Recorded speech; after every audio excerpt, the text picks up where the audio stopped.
This video is another heartbreaking story of immigrants who migrate into the United Kingdom with a hope of making a better opportunity for themselves, only ending up misplacing their priority and even making situations worse for other immigrants who look to immigrate into the country like UK or other countries abroad.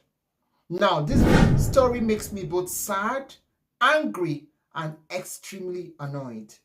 This video is not meant to be, but the truth is I am just here to share this video just so that people can open their eyes and open their ears more to know that other things that can happen and you get away with it back home in Africa, if you do it here, you are going down. Guys, unfortunately, I'm not smiling today, but I just have to make this video. My name is Jane Sampson. This is my channel, Jane's Hub. In this community, I share information that has to do with relocation abroad, living abroad, and just living your best life. Unfortunately, this story is not one of the best way to live your best life. Right, so right on my screen, I saw this tweet on the internet, and because I work in the mental health space, I decided to dig in some more, and I found out that the story is actually true. The story of a young Nigerian who is studying nursing here in the UK as a mental health student nurse, and is currently on placement in one of the mental health hospitals. And the best he could do for himself as a student who is on placement, who is there to learn, who is there to explore opportunities, who is there to just expand horizon, the best he could do was to go into relationship with one of the patients. How could you? This kind of stories are things that from my part of the country, people say, nah, village people. We call it village people. But if you ask me, this is nothing but mere stupidity of somebody who had just misplaced an opportunity of a lifetime. I mean, if you're here in the UK or if you're studying in the UK, you understand what it is to pay your fees as an international student. As an international student, you pay ×2 of what the home student pay. The student fee of an international student is between 15,000 to almost 20,000 pounds here in the UK to study nursing. Now, this person got an opportunity to come into the UK to study mental health. I want to believe that he's almost at the point of rounding up his course for him to be on placement.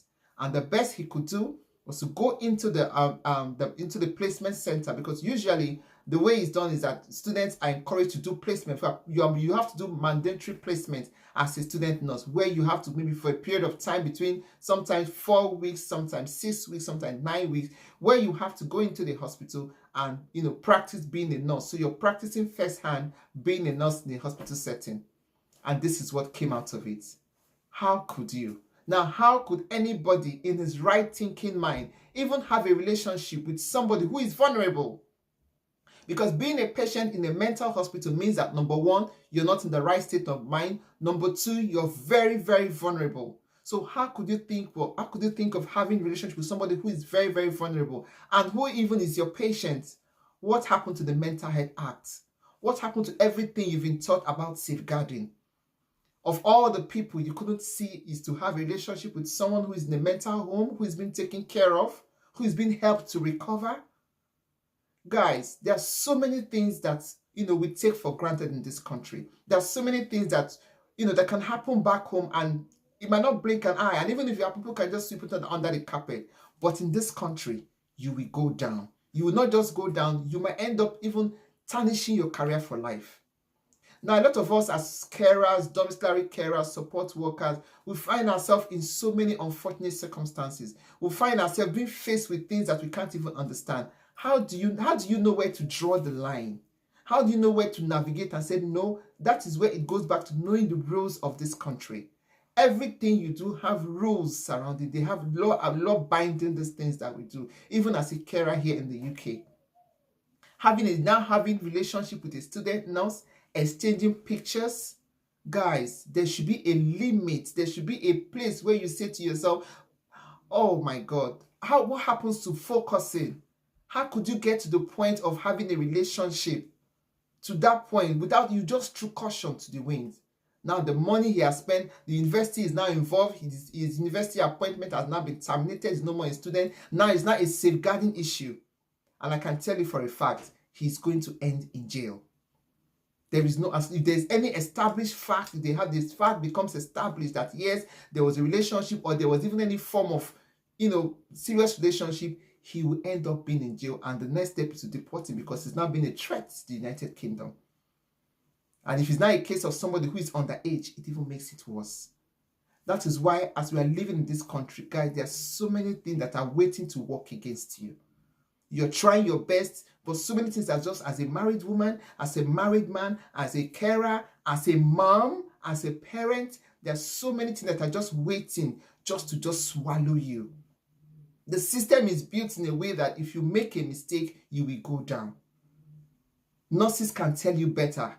Health carers can, a little mistake like this can just tarnish your image. A little mistake you do as a carer can send your name into, you can be sent to the DBS. And at the end of the day, you might not be able to work as a carer in this country anymore. That is why we need to be extremely, extremely careful. Nobody knows it all. We're just sharing the information that we have. I've heard so many horrible stories. I'm just bringing this to light because this is just somebody who just been silly. This is just somebody who just couldn't. How couldn't you control your emotions? What were you thinking? You just threw everything, threw caution to the wind. Guys, this is just to, if you have siblings, you have friends, you have relations, as much as you can, try and just extend a hand of friendship towards them. So people, yes, some people say, oh, loneliness, some will say it's congee. So you're in a country that if you make a mistake, the law will take you down. The law will come for you. There is no excuse. You don't have any excuse for you to involve with, especially for healthcare assistants. Now, healthcare assistants, especially domiciliary carers, who go into people's homes, they are vulnerable. There are things you can and you cannot do. Some people go into people's home, you're taking pictures in a patient home, you're doing videos in a patient home, and by the time you're caught, you think it's not a big deal. It's a damn big deal. It's not a joke. At your place of work, you need to know the rules and regulations that is abiding the job that you are doing and face it head on. The truth is, people say, oh, but I didn't know. Ignorance is not an excuse against the law. Ignorance is not an excuse. If you're caught, you go down. And that is why some people say, oh, people are just YouTubers that just share information. Well, share so that people can learn from it. You have no business having any form of relationship with your patient, with your client, whatsoever. You're basically there to provide care, and that's it. You have no business having any form of personal relationship with your client, no matter how you feel they like you. It ends there. We need to be really, really careful. We need to know where to draw the line. As nurses have had their pins taken off for the tiniest mistake in this country. They don't joke. They don't play.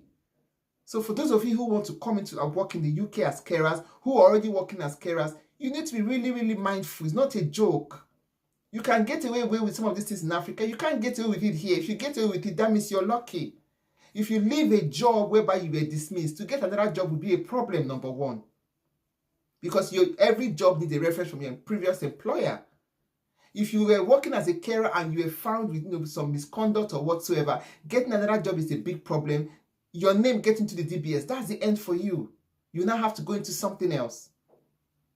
Guys, this is just to admonish us, healthcare workers, students out there, Nigerians, Africans, please, guys, we can do better.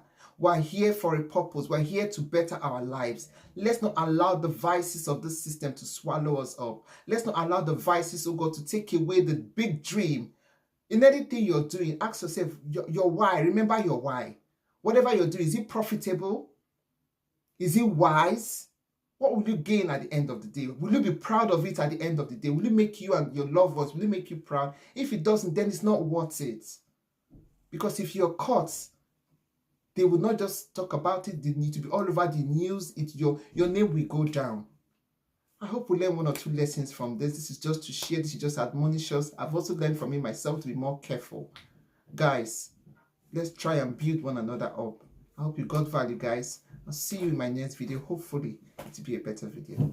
Cheers.